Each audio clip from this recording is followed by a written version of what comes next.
வணக்கம். இன்னைக்கு ரேக்ஸ் கிச்சனில் ஹெல்தியான ப்ரோட்டீன் ரிச் பிரேக்ஃபாஸ்ட் ரெசிபி நம்ம வந்து பார்க்க போகிறோம். நீங்கள் வந்து வெயிட் லாஸ் பண்ணுறீங்க அப்படின்னா இது வந்து உங்களுக்கு வந்து கரெக்டான ரெசிபி. இது வந்து நீங்கள் ஒன்று சாப்பிட்டாலே போதும், நல்லாவே வந்து ஸ்டொமக் வந்து ஃபுல்லாகிடும். இதை எப்படி பண்ணலான்னு வாங்க நம்ம வீடியோக்குள்ளே போய் பார்க்கலாம். இந்த ரெசிபிக்கு நம்ம வந்து பச்சைப்பயிரை யூஸ் பண்ணி ஹெல்த்தியாக ஒரு வந்து தோசை செய்ய போகிறோம். அதுக்காக வந்து 2 கப் அளவுக்கு பச்சைப்பயிரை முதல் நாளே நான் வந்து ஊற வச்சுட்டு ஒரு 8 மணி நேரத்துக்கு ஊற வச்சுக்கோங்க. ஊற வச்சுட்டு நம்ம தண்ணியை வடிச்சிட்டு நல்லா டைட்டான பாக்ஸ்லையோ இல்லை துணியிலையோ நம்ம கட்டி வச்சிட்டோம் அப்படின்னா லைட்டாக வந்து முளை வந்துடும்.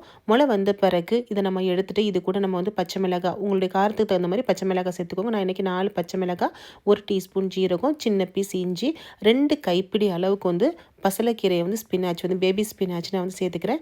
இது எல்லாத்தையும் ஒன்றா சேர்த்து நைஸாக நம்ம வந்து மிக்ஸி ஜாரில் வந்து அரைச்சி எடுத்துக்கலாம். இப்போ வந்து நைஸாக அரைச்சி எடுத்தாச்சு. இப்போ நம்ம அரைச்சி எடுத்த மாவு கூட தேவையான அளவு உப்பு சேர்த்துட்டு இது கூட 1/2 டீஸ்பூன் அளவுக்கு மஞ்சள் பொடி, கொஞ்சமாக வந்து பெருங்காய பொடியும் சேர்த்துக்குவோம். ஏன்னா பச்சைப்பயிறு வந்து சிலருக்கு வந்து கேஸ் வந்து ஃபார்ம் ஆகும்.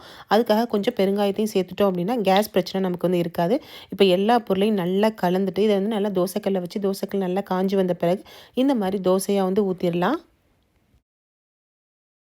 நீங்கள் எக்கு வந்து யூஸ் பண்ணுவீங்க அப்படின்னா இந்த தோசை கூட ஒரு எக்கை நம்ம வந்து உடச்சி ஊற்றிட்டு கொஞ்சம் வந்து வெங்காயம், கொஞ்சம் பெப்பர் இதை வந்து நம்ம தூவி நம்ம வந்து சேர்த்து நல்லா வேக வச்சு 2 பக்கமும் வேக வச்சு நம்ம வந்து எடுத்து சாப்பிட்டோம் அப்படின்னா ரொம்பவே வந்து டேஸ்டியாக இருக்கும். ஒருவேளை நீங்கள் எக்கு சாப்பிட மாட்டீங்க அப்படின்னா வந்து நீங்கள் இதை வந்து எக்கை வந்து நீங்கள் ஸ்கிப் பண்ணிடுங்க. கொஞ்சம் நம்ம வெங்காயமும் நம்ம பெப்பரும் மட்டும் சேர்த்துட்டு நம்ம இதை வந்து சாப்பிட்லாம்.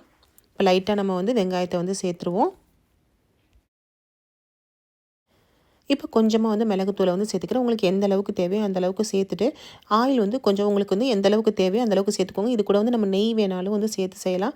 நான் கொஞ்சமாக இன்றைக்கி கடலை எண்ணெயை வந்து ஸ்ப்ரே பண்ணி விட்டுட்டு இது நல்லா ஒரு மூடியை போட்டு 2 பக்கமும் வேக வச்சுட்டு நம்ம வந்து திருப்பி போட்டு நம்ம வேக வச்சு இதனால் எடுத்து நம்ம வந்து பரிமாறிடலாம்.